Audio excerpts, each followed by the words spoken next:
What went wrong for Derrick Rose? Was it his body, his mindset, or the expectations we placed on him? Once the youngest MVP in NBA history, Rose's fall from superstardom was not just about injuries. It was about trust, timing, and identity. Did you know he played for 5 teams in 9 years after leaving Chicago and missed over 200 games in just 4 seasons? Fans were torn when he sat out the entire 2012-13 season, despite being medically cleared. Would you have returned at 80% or waited to feel 100%? Was he being careful or letting his team down? Stick around, because the answers may surprise you. Subscribe now for more stories that challenge how we view greatness and downfall. Derrick Rose's NBA journey began with immense promise.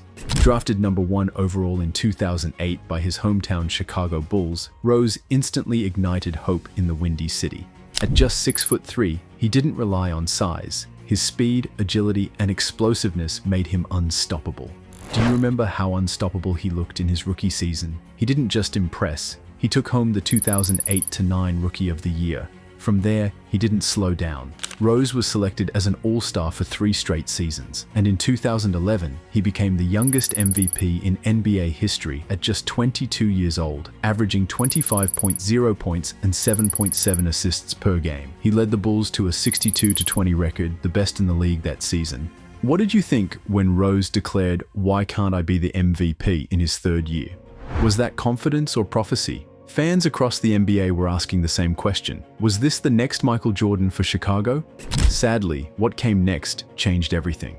With just 1 minute and 22 seconds left in Game 1 of the 2012 playoffs against the Philadelphia 76ers, and the Bulls leading by 12 points, Rose went up for a routine layup, but came down in agony.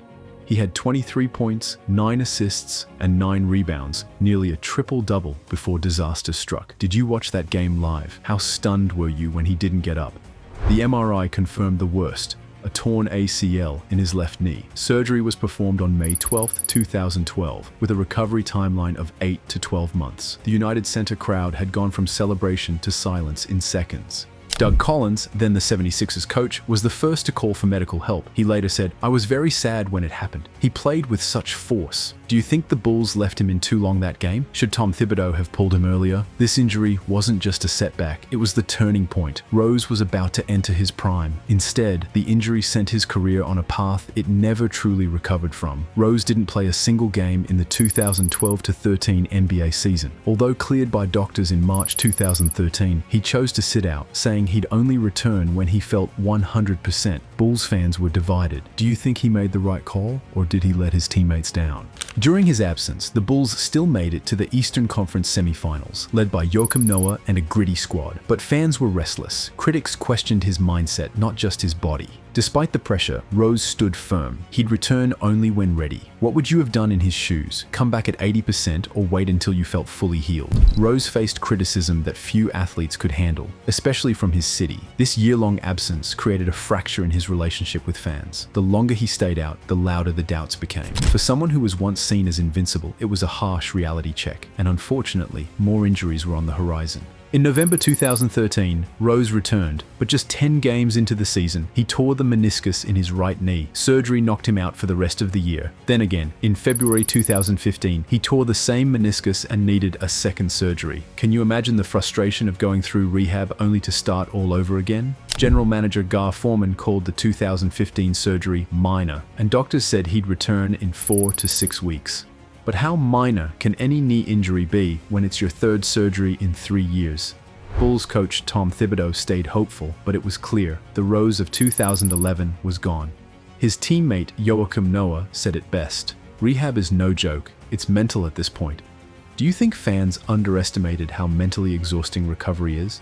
Rose did return briefly and even had strong games, but the question lingered. Would he ever be the old Derrick Rose again? And even worse, should we still expect him to be? Wait, before we dive deeper, hit like, comment your thoughts, and subscribe for more. After 8 years with the Bulls, Rose was traded to the New York Knicks in 2016. His time there was inconsistent, injuries followed him, and his explosiveness wasn't quite the same. Was trading him the right move by Chicago, or did they give up too soon? From New York, he bounced around the league. Cleveland Cavaliers, Minnesota Timberwolves, Detroit Pistons, and finally, Memphis Grizzlies. In total, he played for 5 teams in 9 years after leaving Chicago. He averaged 17.4 points and 5.2 assists across 723 games, with just 77 games played over his final 3 seasons. That stat alone tells the story. Can someone with so many setbacks still be considered elite?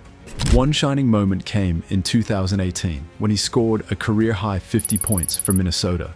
It was emotional, raw, and reminded everyone of what once was. Did you cry watching that game? Even in decline, Rose gave us glimpses of brilliance. But the reality was unavoidable.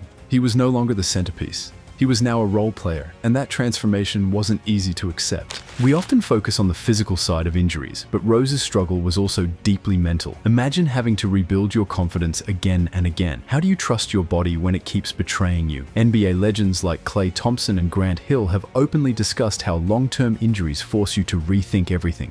Thompson once said, "Accepting yourself as you are after an injury, that's the hardest part." Don't you think that's what Rose was going through?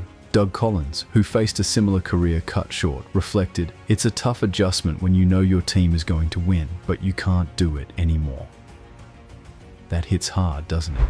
Rose had to adjust not only his game, but his identity. He wasn't the fearless, lightning-fast MVP anymore. He had to slow down, pick his spots, and hope his body held up. Some players never come back mentally. The fact that Rose kept going speaks volumes. Would you have the will to push forward like he did? Derrick Rose is now retired after 16 seasons in the NBA. From MVP to journeyman, his story is filled with both glory and heartbreak. But how will we remember him? Should he be in the Hall of Fame? He remains the only MVP in NBA history to never make another All-Star team after winning. His peak was short, but undeniably elite. That makes him a truly unique case in Hall of Fame discussions. What do you think? Is 3 elite seasons enough? In Chicago, his legacy lives on. Raised in Englewood, he went from poverty to MVP. He led the Bulls to their only conference finals appearance since Jordan's era. Even as a visitor, Bulls fans still cheered him like a hero. His story might be a massive what if, but it's also one of resilience. Rose never quit. He adjusted, adapted, and kept showing up. That's something worth respecting, isn't it? Derrick Rose's story is a bittersweet blend of brilliance and resilience. His rise was meteoric, his fall heartbreaking, but through it all, he never stopped fighting. Injuries may have altered his path, but they never stole his spirit. Rose didn't just survive, he evolved, proving greatness isn't only measured in stats, but in perseverance. He was more than an MVP, he was a symbol of hope. Like this story? Drop a comment with your thoughts and subscribe for more powerful sports journeys.